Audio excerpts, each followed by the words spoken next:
ময়মনসিংহ শহরের প্রাণকেন্দ্রে অবস্থিত ঐতিহ্যবাহী প্রাচীনতম একটি ক্যাসেল আলেকজান্ডার ক্যাসেল।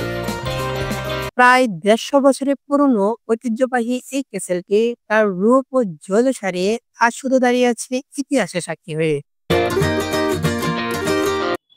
আসসালামু আলাইকুম প্রিয় দর্শক, ইতিহাস, ঐতিহ্য আর সংস্কৃতি অনুসন্ধানে আজকে আমরা আছি বাংলাদেশের বৃহত্তম জেলা ময়মনসিংহের আলেকজান্ডার ক্যাসেলে। তৎকালীন মুক্তাগাছার মহারাজা সূর্যকান্ত আচার্য জেলা ম্যাজিস্ট্রেট আলেকজান্ডারের সম্পদ রক্ষার্থে এই প্যালেসটি নির্মাণ করেন।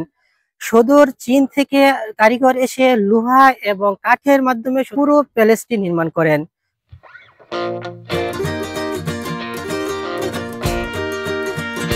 ময়মনসিংহ শহর থেকে মাত্র ২ কিলোমিটার দূরে এই ক্যাসেলটি অবস্থিত। ময়মনসিংহের চরপাড়া মোড় থেকে একটি অটো রিজার্ভ করে এই ক্যাসেলে আসতে পারবেন। এতে ভাড়া নিতে পারে ৭০ থেকে ৮০ টাকার মধ্যে। ১৮ শতকের শেষের দিকে তৈরি হওয়া এই ভবনটিতে সেই সময়ের বিখ্যাত রাজনীতিবিদ ও কবিদের পদচারণায় ছিল মুখর।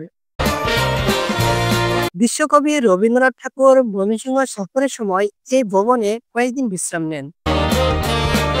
এছাড়াও এখানে আরো এসেছিলেন লর্ড কার্জন, দেশবন্ধু চিত্তরঞ্জন দাস, নবাব সলিমুল্লাহ খান, কামাল পাশা প্রমুখ।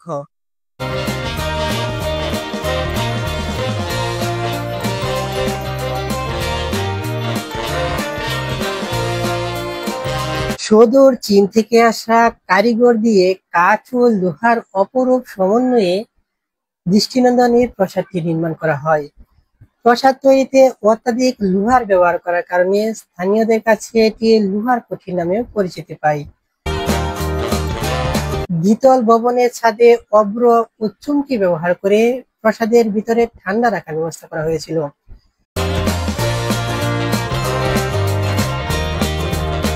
প্রধান ফটকের সামনে দুটি মার্বেল পাথরের মূর্তি এবং চারদিকে কয়েকটি নারী ভাস্কর্য রয়েছে।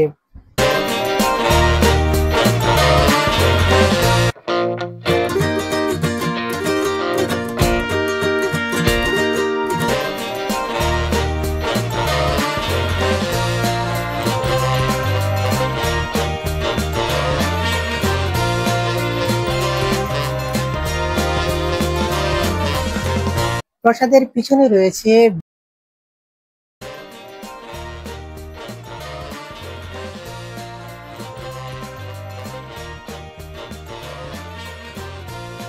প্রিয় দর্শক, দেখতে দেখতে আমরা ভ্রমণ বিষয়ক ভিডিওটির একেবারে শেষ প্রান্তে চলে আসছি। ফিরে আসবো নতুন কোনো ভ্রমণ বিষয়ক প্রাচীন কোনো স্থাপনার সামনে থেকে। সে পর্যন্ত সবাই ভালো থাকুন, সুস্থ থাকুন। আল্লাহ হাফেজ।